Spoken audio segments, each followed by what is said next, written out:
Welcome to another episode of the Next Generation podcast. Today, I am welcoming Emily Shaw with Dairy Girl Fitness on with me, and I am stoked for this conversation, you guys. I have been following Emily and her journey and Dairy Girl Fitness for a long time, and it's just been so amazing to see it form and what Emily's business stands for, and all of those sorts of things. I'm not going to ramble away too much. I'll kind of let you just share all of that, Emily, of all the things, just who you are, what you do, share your story, and just all the things. Thank you for having me. I'm excited to be here, and it's always fun to talk about yourself a little bit, right? So I'll try not to ramble too much about myself, but it's just crazy to think that with Dairy Girl Fitness specifically, it started as an Instagram page in 2018, and now that is 7 years ago. So just thinking of that is kind of crazy, but for where Dairy Girl Fitness started before it was even really an idea. So I grew up in Pennsylvania and I was born into the dairy industry. And so it was just something that I immediately had a passion for. And my siblings and I, we were involved kind of in an untraditional way. We didn't grow up directly on a dairy farm, but we were really involved with youth organizations like 4-H, FFA, Junior Holstein Association, just different ways that we could compete in youth organizations or show dairy cattle.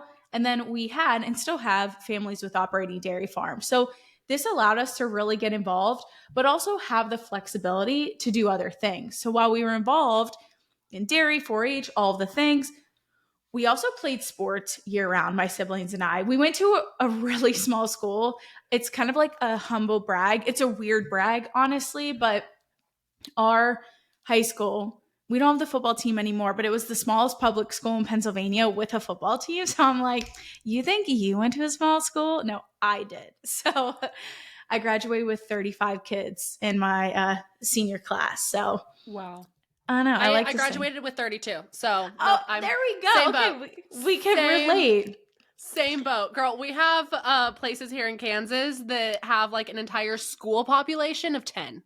Oh my gosh. Okay. So anyone listening outside of Pennsylvania is probably like, girl, you got nothing on us. So y'all understand though, with the small schools, we're going to do anything and everything and get involved. So we played sports year round from kindergarten on: basketball, baseball, volleyball, dance, snowboarding, whatever it was. So just from very young ages, again, we learned to be active and enjoy playing sports, being active, taking care of our body, challenging ourselves. And we really learned to enjoy dairy and getting involved in that in different ways.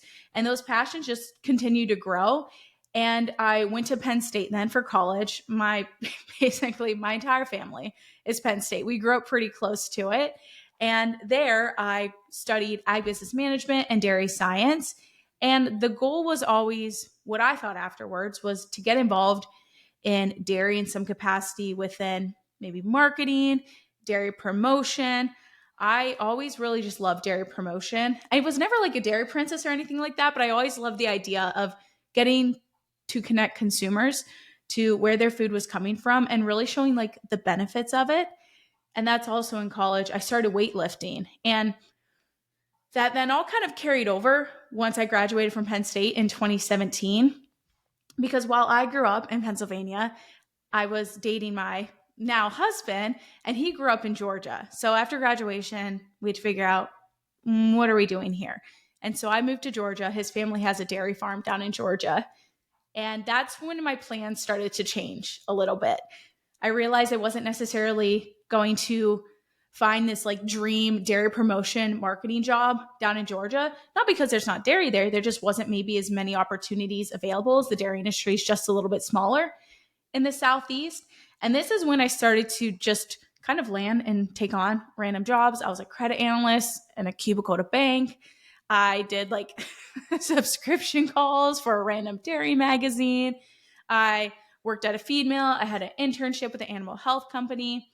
And throughout all of this, we then even moved to Florida, my husband and I. And so there was so much transition going on for me, from first off, just graduating college, figuring out my life, leaving everyone I know, leaving my family, leaving my friends, moving thousands of miles away, and then feeling like I did so much right, had all the internships, I was involved in everything, great grades, all of that. And I couldn't find a freaking job that I enjoyed. And I was like, what the heck is going on? I was caught honestly in a pretty crappy mindset. And so I started to think of what's a creative outlet for myself right now. And so then in the fall of 2017, I kind of started to think of the idea of what if I started this Instagram page, Dairy Girl Fitness? And then in March of 2018, I posted for the first time on Dairy Girl Fitness. And for me, it was really just a creative outlet to feel like I could combine my passions of health, fitness, but also with dairy, and feeling like I could make an impact in the dairy industry in some capacity, of feeling like I could help promote it in my own way. And it has then transitioned to what it is today, where I've now been full time working with Dairy Girl Fitness since the fall of 2019, which is also crazy. And it's transitioned into still talking a lot about agriculture and dairy. But the main thing of what we do is we help women in agriculture through our online personal training.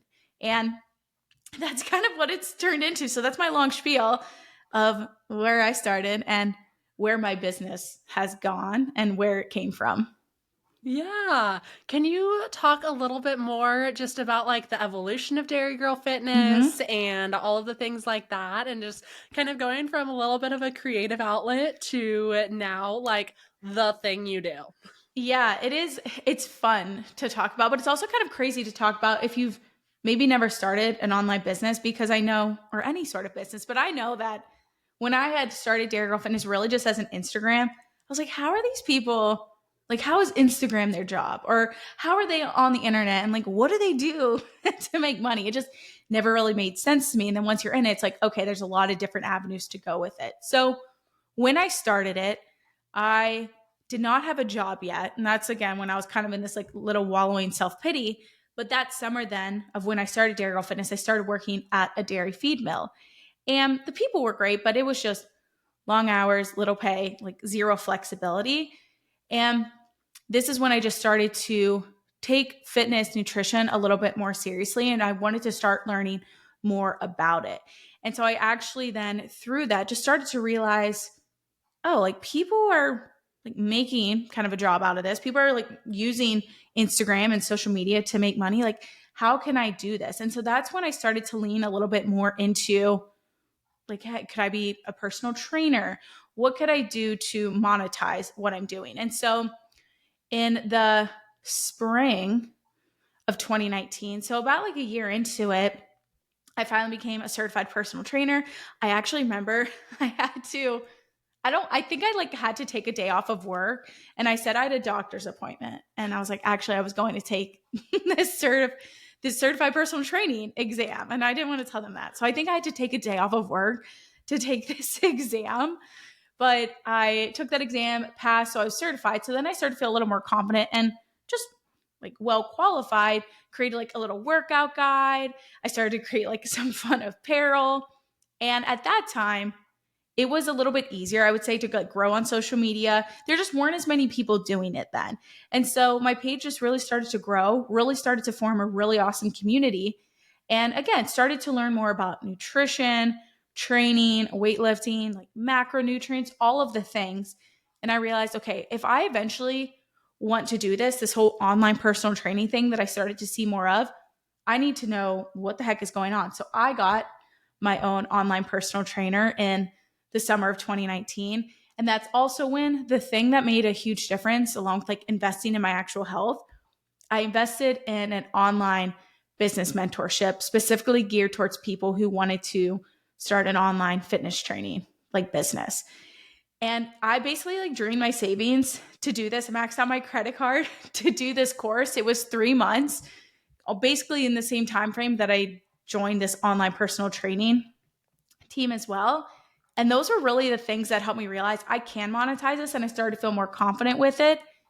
And I started to take clients then that fall. And in the November of 2019, I gave myself an ultimatum of, okay, I there was like a wedding I wanted to go to, the holidays were coming up, and I was like, I need to have the flexibility to go to all of these things.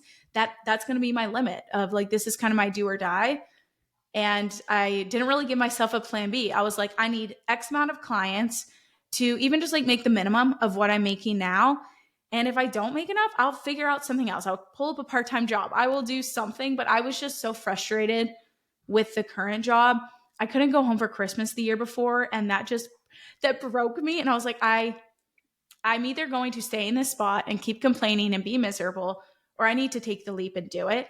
And that's what it kind of evolved into. And that's how I went full time with it. And since then, I started right before COVID, of course, which is insane to say that was 5 years ago now. Like bonkers. But COVID was a terrible thing, but it was almost perfect timing for when I had started an online training business because everyone was home, people had more time, just more money that they weren't spending elsewhere. And so I think just through getting on social media before that, starting my business, it really allowed my business to continue growing. And I've worked with multiple different business mentorships, different group programs since then to just continue to figure out how do I need to evolve and continue to make this work. And that's kind of what it started as and where we've gone now. We still really focus on our one-on-one coaching. We do group coaching, and I just want to continue to evolve and figure out more ways that we can help women in agriculture. Yeah, and I love what you guys stand for, just like about really empowering and supporting women in ag and being like, hey, we live these really busy or really crazy lives, but like, hey, like you can still work out and this is how we're going to like form that. Or, hey, we can still help you with a nutrition plan. This is how we're going to kind of go about it. And also, we're going to go about it from an ag centered mindset of like that red meat is fueling for your body, that dairy is fueling for your body, and that all of these things, and we're going to support American agriculture and just all of the things. Can you just expand a little bit more on that side of your business and like your guys' really big focus on the fact that like you are an ag centered business and we are going to support people in ag and just like the industry and what you stand for and just all of those things? Heck yeah. It was almost where I wanted to, okay, hey, I'm talking the talk that meat and dairy and animal products are good for you, but I also wanted to walk the walk. And so I started to do that with my own journey of showing that, hey, I'm prioritizing my health, my fitness, I'm eating all of the dairy, I'm eating all the meat, I'm doing all of the things that so many people say is bad for you, which I feel like right now there's a renaissance of animal products becoming like so much more popular again, which I love. Thank the Lord. Yeah, seriously. But back then I feel like it was still very popular and when the start of a lot of the alternatives started to really blow up. And so it was my way to first just showcase my own journey and again, kind of walk the walk with myself of showing how I was leading a healthy lifestyle and how I was incorporating animal products while doing it. And then through that, also showcasing stories from farmers and sharing about misconceptions within the dairy industry and within animal agriculture. I more so talk about dairy just because that's where I have a little bit of my experience, but also then with getting to help women who are in agriculture who have been told that, oh my gosh, I like did a diet program before and they told me I couldn't drink my milk, like I had to swap it to an alternative, or they made me feel bad about eating meat or burgers or whatever it was. And so it was really fun to be able to help those women as well. But again, also use them then as examples of women walking the walk and showing that you can have incredible transformations within your health while incorporating milk, dairy, and all the different animal products. And I think when I first started, in terms, also sorry if y'all hear my dog, he literally just got behind me and started growling in like a fun, playful way, but that scared me. So apologies. But when I first started Dairy Girl Fitness, I kind of had like the most simple content pillars. I wanted to post, I think it was like, okay, I have the goal of posting 3 times a week. I'm going to post nutrition or a recipe. I'm going to post maybe a workout. And then I'm going to post something about dairy, something about agriculture. And that was really where my audience grew. And I knew that with the name Dairy Girl Fitness, I almost got, it sounds silly, but I almost got nervous. Like, am I putting myself in a box? Am I niching myself down too much of, is anyone going to care of like, oh, I'm a dairy girl and I'm in fitness? Like, is that just putting me in a box of where I can't reach other people? But what I've been really able to realize is it's a beautiful way to get to combine the best of both worlds of introducing the agriculture space into health and fitness and also introducing people in the health and fitness space into agriculture. And I think that's really been a huge goal of Dairy Girl Fitness as well, is getting to merge these two worlds and giving something for people on each side to relate to, right? I think for women in agriculture, we need to be able to realize why health and fitness is important and why that matters and how that then benefits your life in agriculture. And then for people in the health and fitness space, of understanding where does your food come from and how it's coming from a safe space and by farmers that care.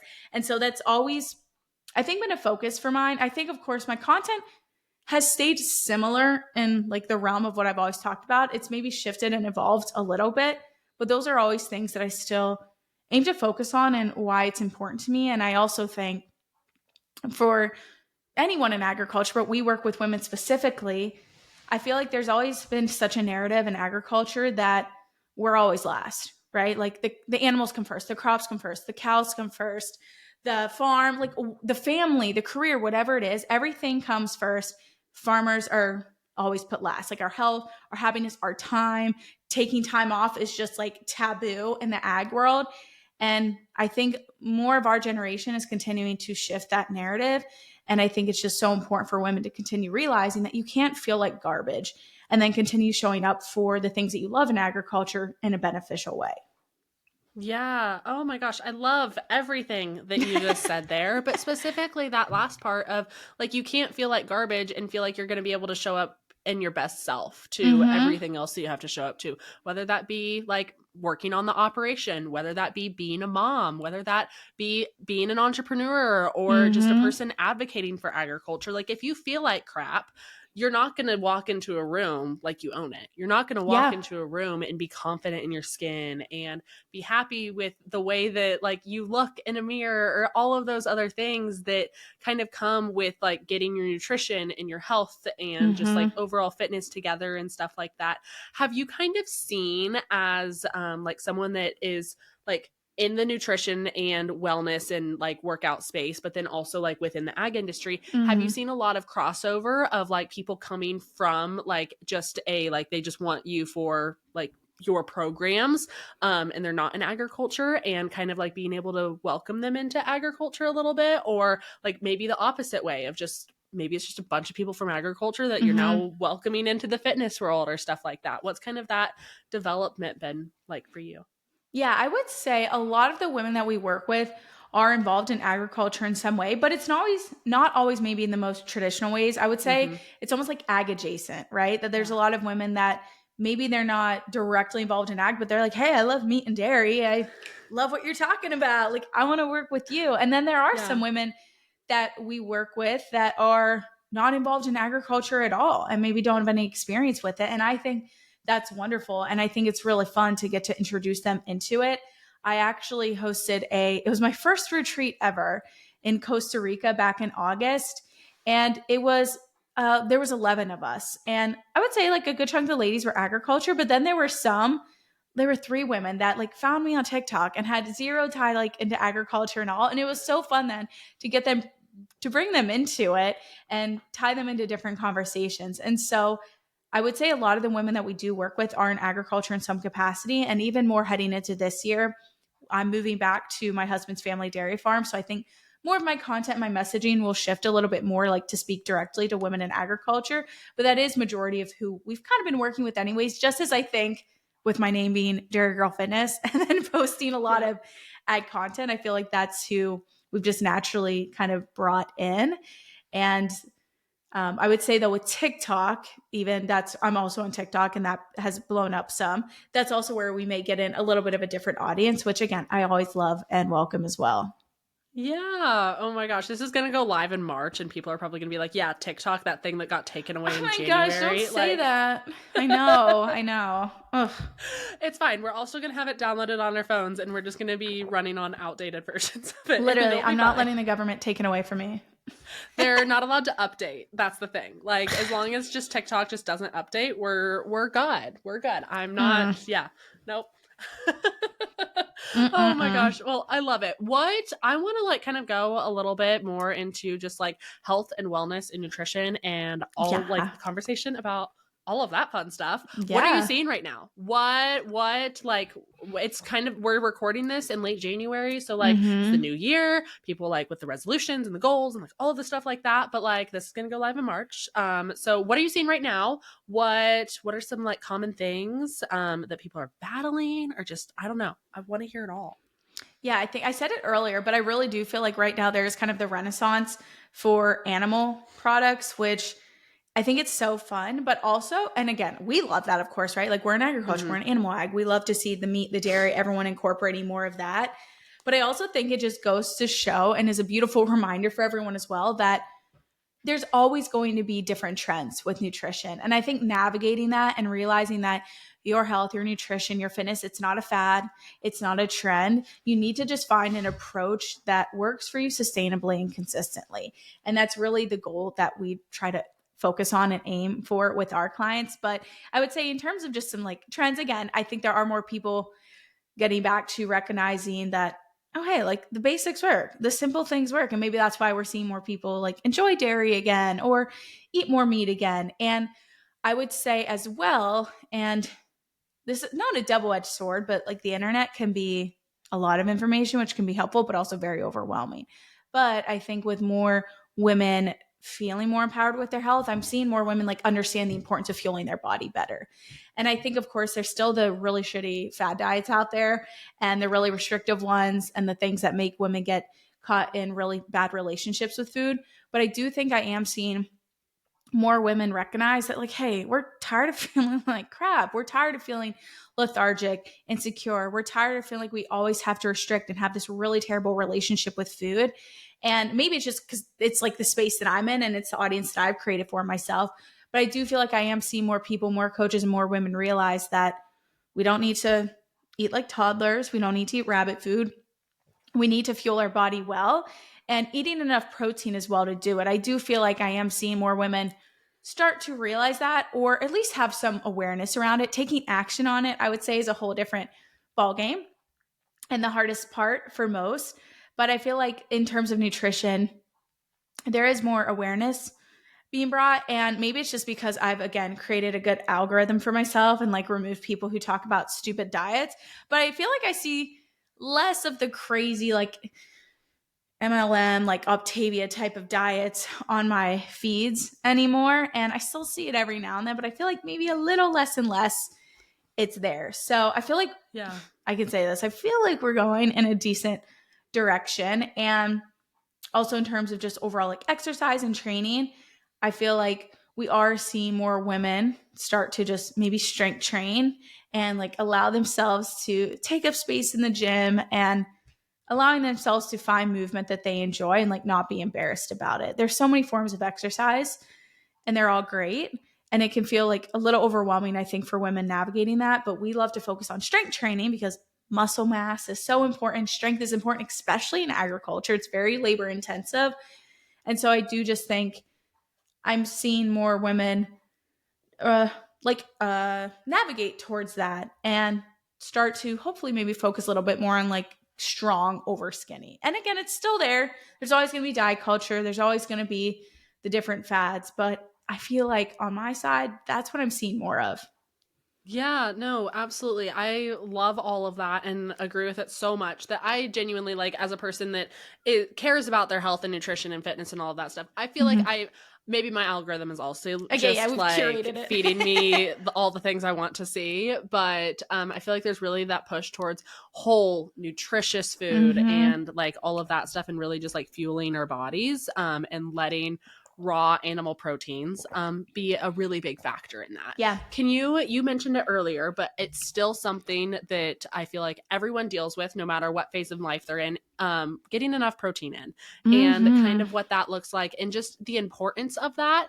How to, like, maybe if someone's listening to this and like, I don't even know like how much I'm supposed to be eating, or Yeah. like, I don't want to count my calories, I count my macros, but like I should probably figure out how much protein I'm eating right now and then like see how much I need. And then you can sit in the kitchen like I did that one day and be like, oh shit, I'm not getting nearly Yeah. enough. I'm eating like 50 And grams of protein. yeah, and then being like, okay, so how are the million other ways that I need to incorporate this? And I want to talk protein a little bit and kind of like Mhm. what that looks like, especially just for women, because I know for me it was like once I started really properly incorporating protein, it was like my cycle got better, my skin got better, my Mhm. attitude got better, like all of Yeah. these things. So I just want to talk about that a little bit and just your insights and thoughts there. Heck yes. Yeah, there's a method to the madness, right? I think everyone sees fitness coaches or nutritionists or dietitians talking about protein, protein, protein. They're like, why does this matter? I'm so tired of hearing about it. But it is important. And there is a reason that we're all talking about it and why you should be consuming an adequate amount of it. And I would say that matters for just overall eating enough calories, right? But where protein is going to be so important is protein is basically the building blocks of our entire body, right? I mean, it's the building block of muscle, it's organs, it's your skin. And so many, I would even just say people in general, but especially women, or just severely under eating protein, and not even intentionally. It's just because we're not really taught anything about nutrition. And so, kind of like you said, there's just so much unawareness around protein. And then once you realize like what protein is, you realize like, oh my God, I'm literally eating like one source of protein a day, or you think something's high in protein. And once you start to have more awareness around it and track, you realize I'm literally eating like 50 grams of protein. So protein is going to be the thing that can really just help with overall longevity. Again, maintaining muscle mass. It can help you become stronger because of that muscle mass. It can help you feel more full, feel more satisfied, which can then help with energy. It can help with hunger. And it's just going to overall, like you said, Lauren, just help you feel much better all around. And it doesn't have to be as scary and as complicated as many think. I think once you just start to maybe have some awareness around it and have a plan, it feels a lot more manageable. And again, it takes time to build any sort of new habit. So when women come into Dairy Girl Fitness, I would say protein's definitely the one of the biggest struggles for women. And so if you're starting in this journey and you realize that this feels hard, totally normal, like don't feel discouraged. You're not alone. Again, a lot of women are like, oh my God, like I'm supposed to be eating how much protein? So I would say for someone coming into this, a typical protein range that you're going to see very often recommended would be zero point 0.7 to 1 gram of protein per pound body weight. So you can kind of do that math for yourself if you're listening to this, but sometimes that can feel like a lot, especially if you are someone who recognizes, hey, I have a lot of weight I want to lose. And let's say maybe you have like 50 plus pounds to lose, or even like 20, 30.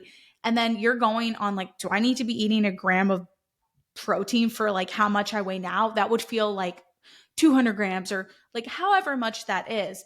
So at that point, that's why it's a range, right? So that 0.7 to 1 gram gives women a little bit of leeway to eat a protein amount that is more so in line with maybe like your healthiest body weight or your ideal body weight. So I would say for most of the women we work with, there's not many women that I really think needs to be eating more than like 150 grams of protein.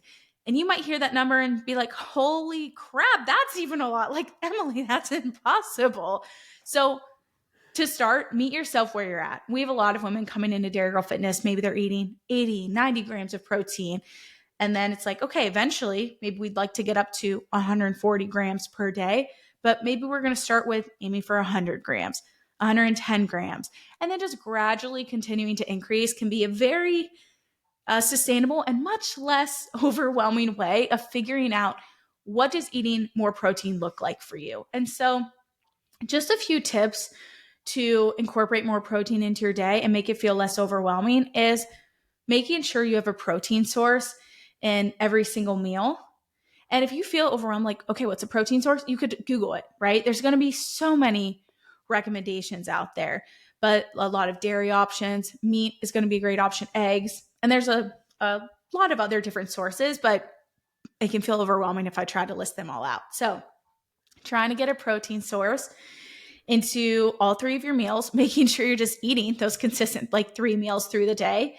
It can also help to incorporate protein into maybe 1 to 2 snacks a day. That's going to be a great starting point. And then once you start to do that, if you still realize, wow, I'm like definitely under eating protein, this is where our biggest and easiest tip is double up the amount of protein that you're eating in each meal. You don't have to reinvent the wheel or find like 30 different types of protein to include into your day.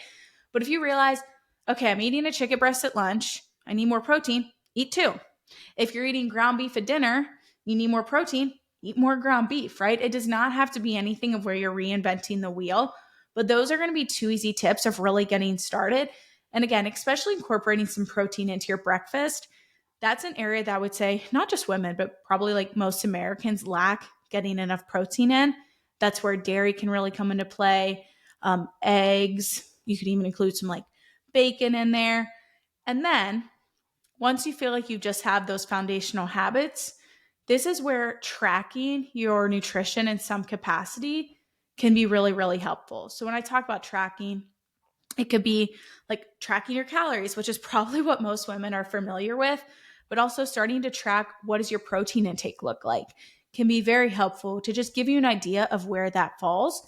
And then again, once you start to have more mindfulness and awareness, that's when you really know where do I need to make changes and how can I make changes? And then it allows you to start planning ahead. So, food prepping at the beginning of the week, meal planning can be really helpful. Meal delivery kits can be really helpful.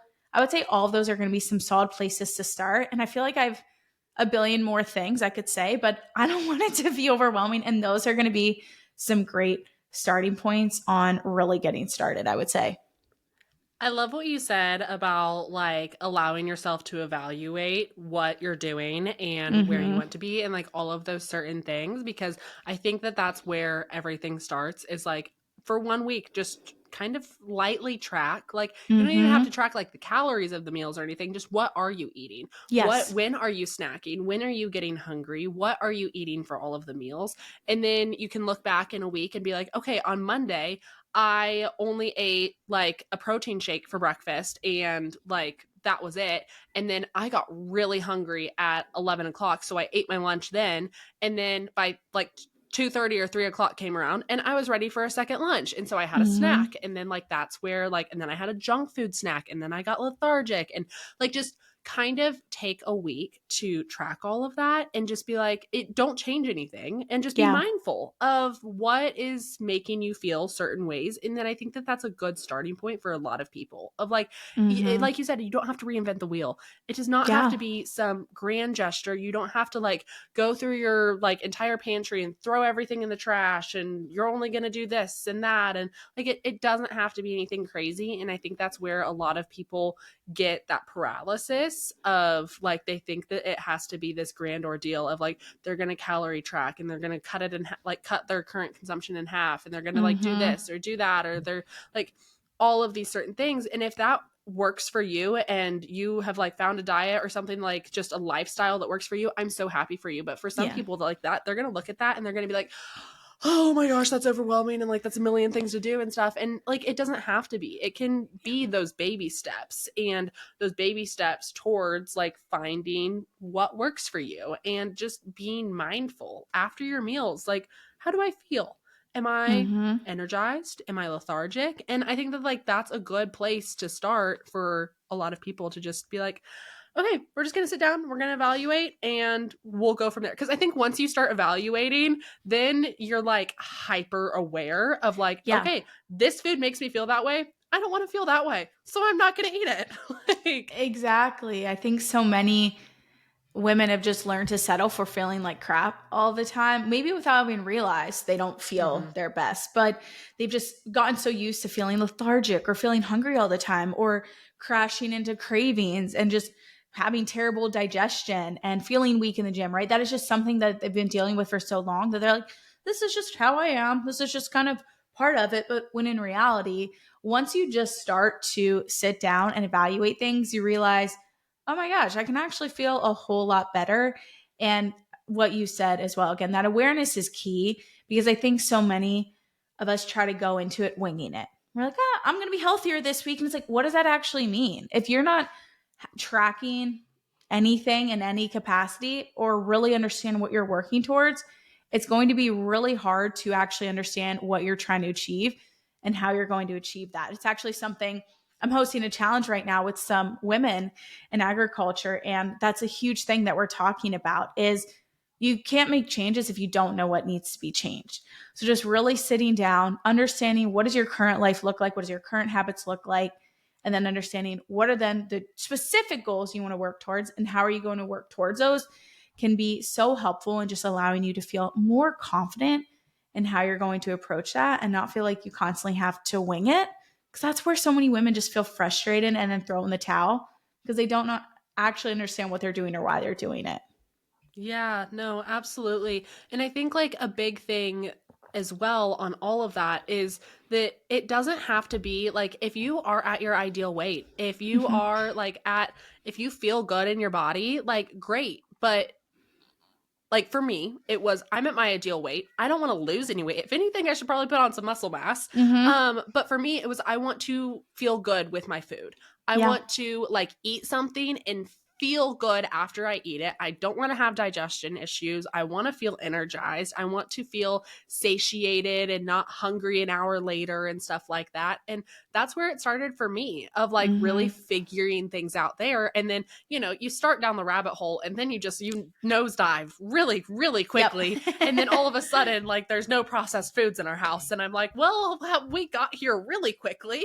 Yeah. But it's one of those things that like, it doesn't have to be like a grand gesture of you want to Mhm. lose 20 pounds to like start doing these things. Yeah. It can be, I just want to be more aware of how my body reacts to certain things. I want to just feel good when I wake up in the Mhm. morning. I want to go out to eat and not have to worry about not being able to eat certain things off of the menu, or knowing what to avoid so that I don't feel like crap later, or like things Yeah. like that. It's just like allowing yourself to get to that place of awareness, I guess, that Mhm. I feel so often we are aware, hyper aware of all of the other things going on in our lives, but we just let food be the thing that we're like, we're pushing it aside. Like, oh, that didn't settle well with me. Oh, well, it tasted good. Yep. Or like, and you don't think twice about it, but we're hyper Mhm. aware of our to-do list, our business goals, our like everything else. And we feed ourselves like crap. Yeah, and I think what you had mentioned as well is that I think so many women get caught into the mindset of, oh, well, if I'm not trying to lose weight, or if I just feel okay in my body, there's no point of making my health a priority. When in Mm-hmm. reality, your health is so much more than your weight or your appearance or what the scale says. How you take care of your health, your nutrition, your mindset, your fitness, and everything in between impacts every area of your life. So even if you don't have, kind of like you said, this big grand goal that you feel like you need to change your life for, your health still matters and is going to be the most important thing in your life because it's around for the rest of your life. And I think it's just always something that women should want to make a priority because it's either then going to negatively or positively impact other areas of life. Just so often we don't realize it, right? Because, like you said, we just kind of brush it to the wayside. But that was such a good point that you brought up that, yeah, taking care of your health is something that we should be doing regardless of our goal because it's going to lead to longevity. It's going to lead to energy, more confidence, allowing you to keep doing the things you love in 50 years or more. Yeah, what it's kind of like your advice or thoughts for people that maybe are in that boat of like, they're like, I don't have some big audacious goal, or maybe they do, Mm-hmm. but they're like, I don't know where to start. Like we just kind of Mm-hmm. talked about like being aware, like that's a great, really great place to start. But like, what are some other things that like people can do to just kind of like really elevate that sector of their life and Mm-hmm. just start focusing on it? Yeah, it's actually funny. I put a post up on Instagram today, and the beginning slide was how to not set up goals that suck this year and actually stick with them. So I know this will come out within March. So if y'all are listening, like this was posted back in January, middle of January, but that really breaks down, I would say, for how anyone can start to set up more realistic goals, more realistic timelines, and then feel more confident sticking with them. So I would say the first thing is just recognizing that results take a long time and progress takes a long time. And we need to stop being unrealistic with our timelines. And we need to learn to have a little patience with making change and stop giving up after 2 weeks of, oh my God, it's not working. So I think that's tip number one is just cultivating a more realistic and patient mindset. And also knowing that it's going to feel hard making change. It's going to feel hard creating new routines and new habits. It doesn't mean you're doing anything wrong. It means that's just a part of it.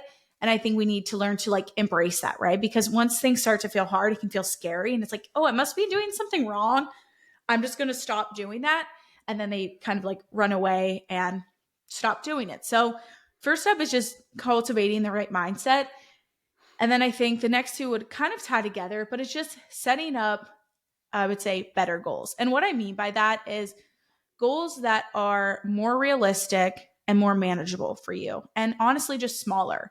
I think so often we try to shoot for the stars, which is fabulous. I love big, awesome goals, but we need to set goals up that feel more manageable, that you feel confident about achieving, and that feel realistic for your schedule. We're not trying to change your life overnight. Your health is, I actually said this to someone in the DM today, your health is a marathon, not a sprint. So you don't need to change everything at once, but starting to set up smaller goals, more manageable goals, meeting yourself where you're at will do better in the long run because it's going to allow you to stick with them, feel confident, really build some momentum, and understand how do I need to make these changes.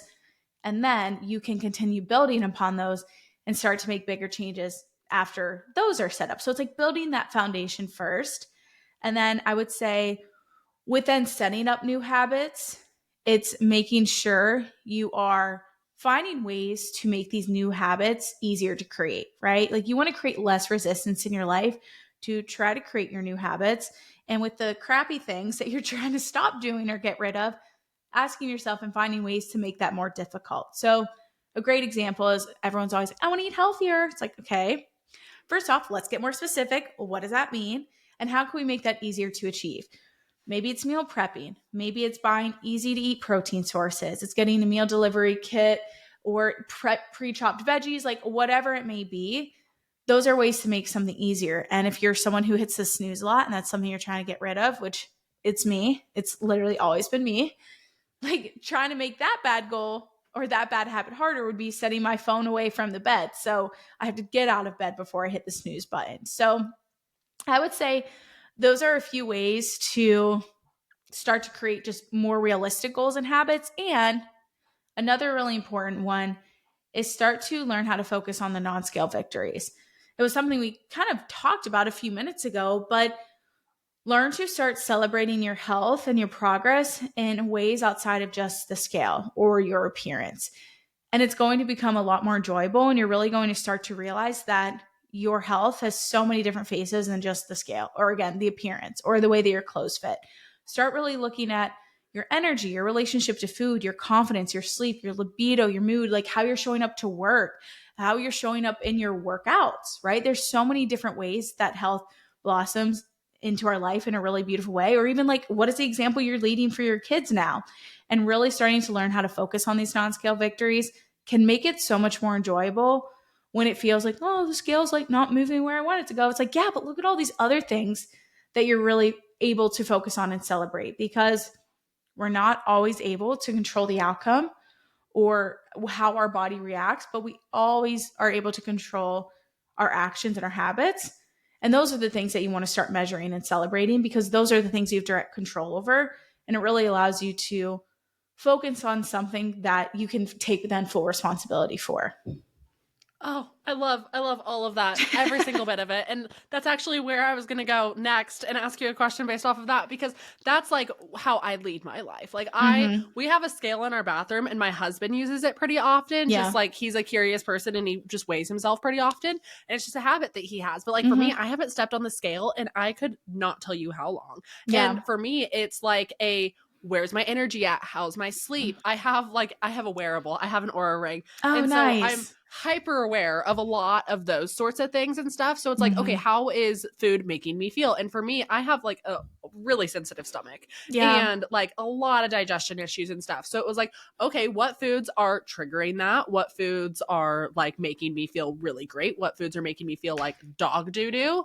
And you know what? You realize really quickly that dive bar that you really love down the street, you should really stop getting their chicken wings that they put in the grease that's probably been there for 3 days. Ooh. Like you realize that really quickly when you start like actually like evaluating like your non-scale wins and just like, am I feeling good? Like, am I waking up in the morning and I feel energized when I wake up and like, I don't want to hit the snooze. And hello, it's me too. I hit the snooze like God, it's so hard. It's so hard. It's so hard. And you know what? I do the whole no phone in the bedroom thing and the snooze, like the alarm clock is across the room, but my butt just gets up out of bed, hits the snooze button and gets back in. Same. And I'm like, this is the whole reason this damn thing is across the room. Like, I don't know.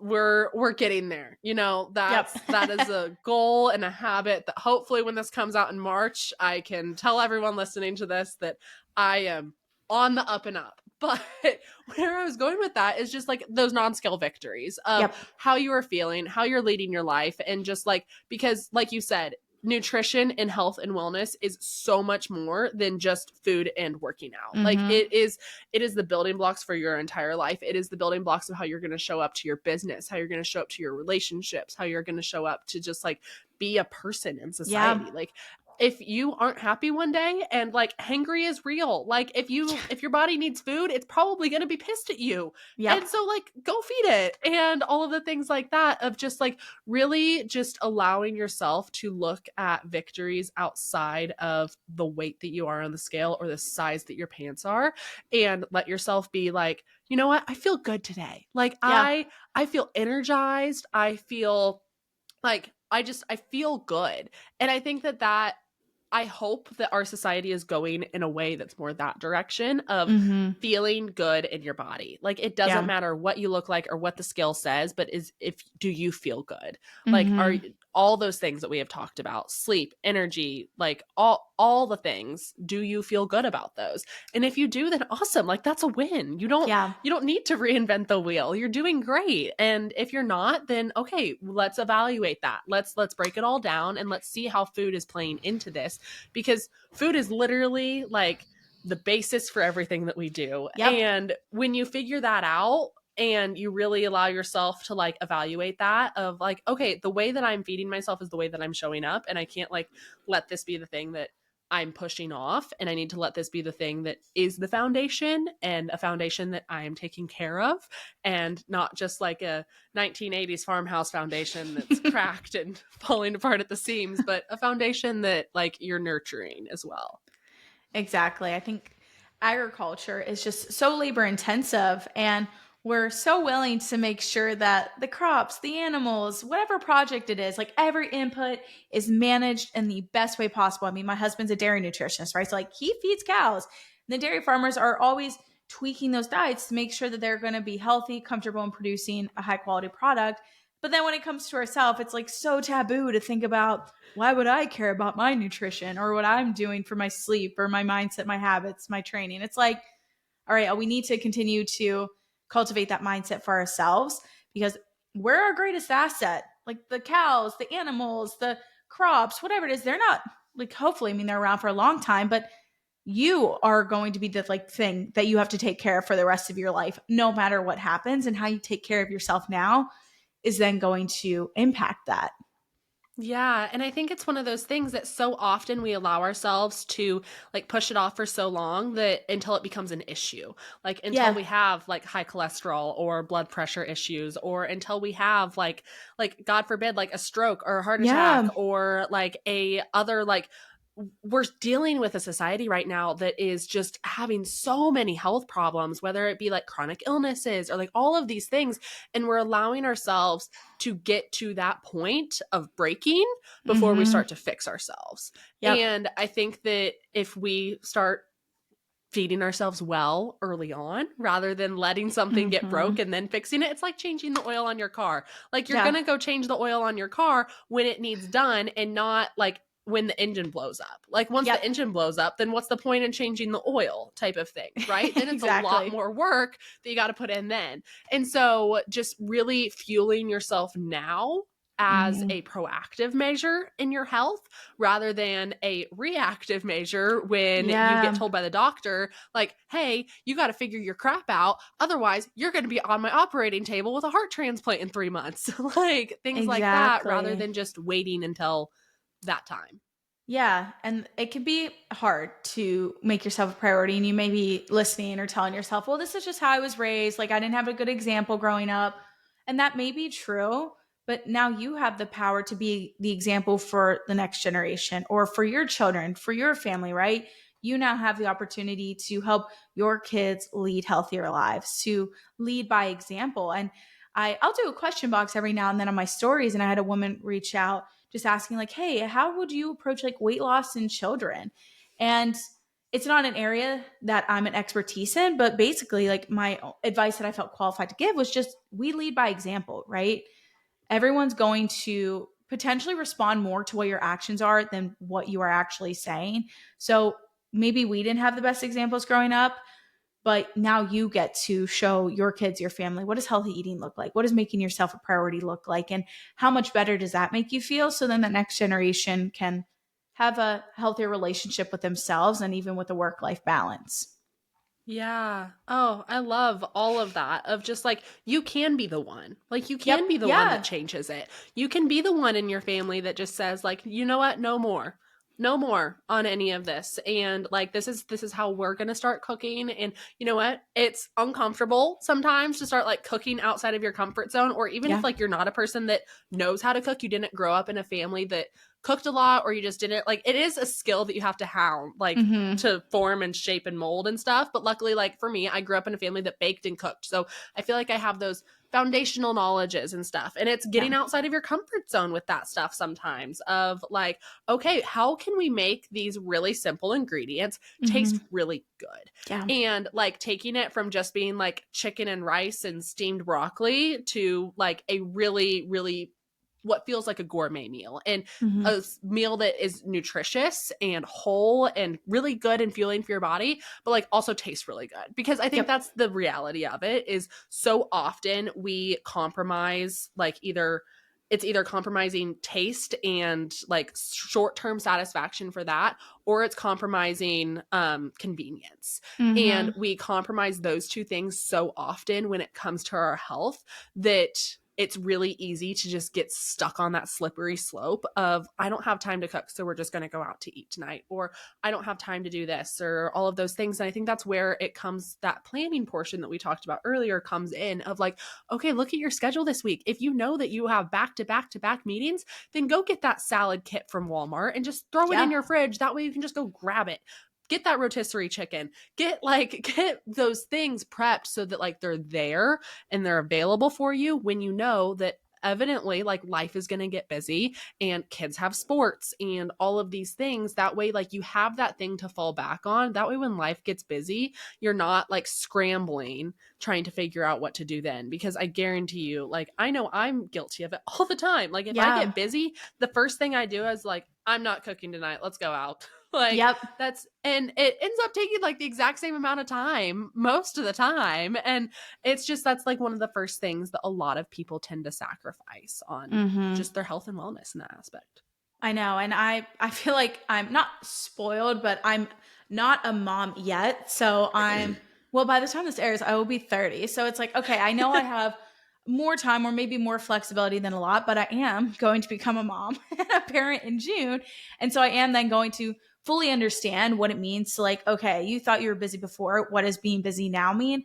But I think even more than anything, I'm almost more motivated to take care of myself and take care of my body, knowing that what I do then impacts my future child. But again, knowing that I want to be able to continue to show up and set an example for, those future kids.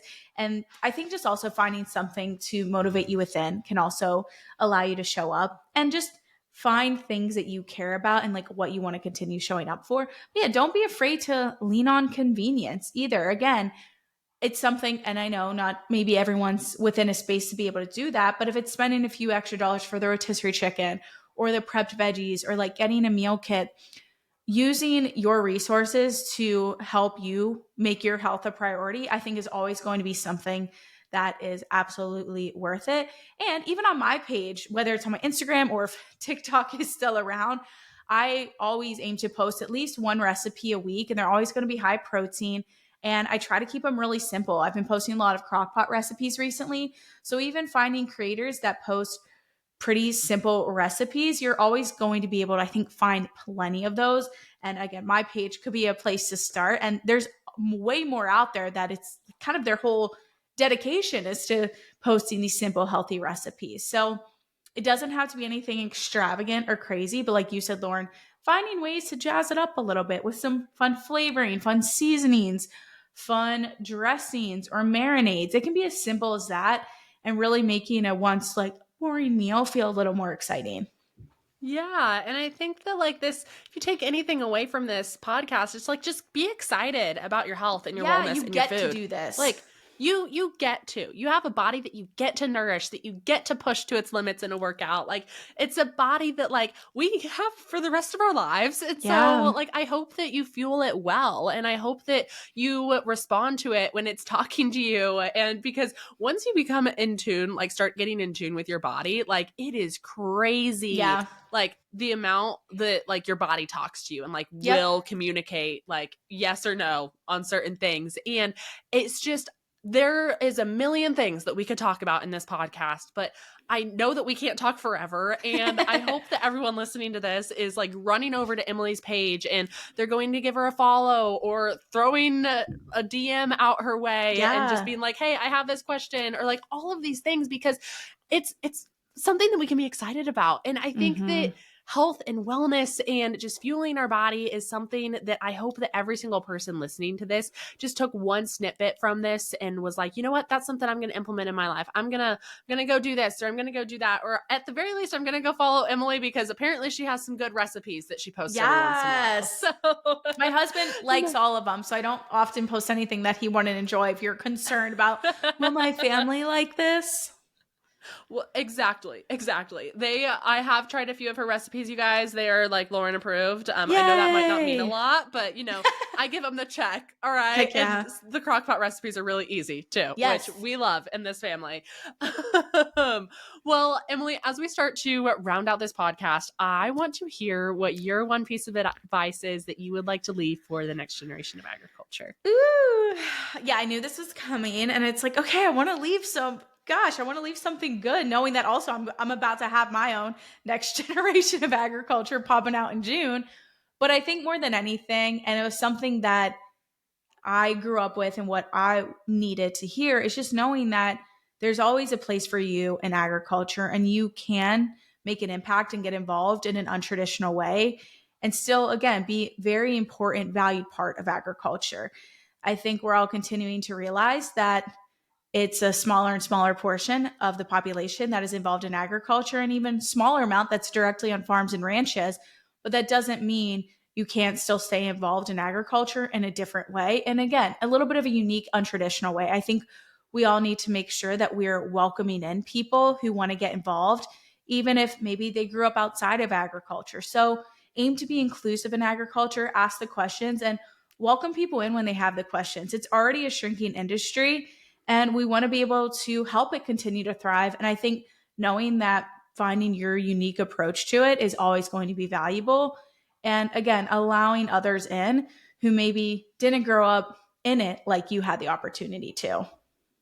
Oh, I love that. And I think it speaks so well to your business as well. Like, starting Dairy Girl Fitness and not having, I guess, a quote unquote traditional impact on the industry. And you're not out there milking cows every single day Yep. on a dairy operation, or like you're not directly like advocating or like with a lobbying group for the dairy industry, like anything. Like, you're not in it, but you're still in it. You're still impacting agriculture. You're still making a difference in the lives of people within agriculture and things like that. And I think, like, that's just a testament to, it's okay to have a different dream or have a desire to want to impact agriculture in a different way. And it can be exciting, and it can be fun, and it can be scary, but it can really lead to something awesome. So, Yeah. Emily, thank you so much for your time today. Everyone listening, I will have every single one of Emily's links linked down in the show notes. Please go give her a follow on all of the different platforms. She is amazing, and I know that you guys will love her content as much as I do. If you enjoyed this podcast, please go leave us a review, rate, follow, all of the different things, and we will see you guys next week on another episode of The Next Generation. We'll see ya.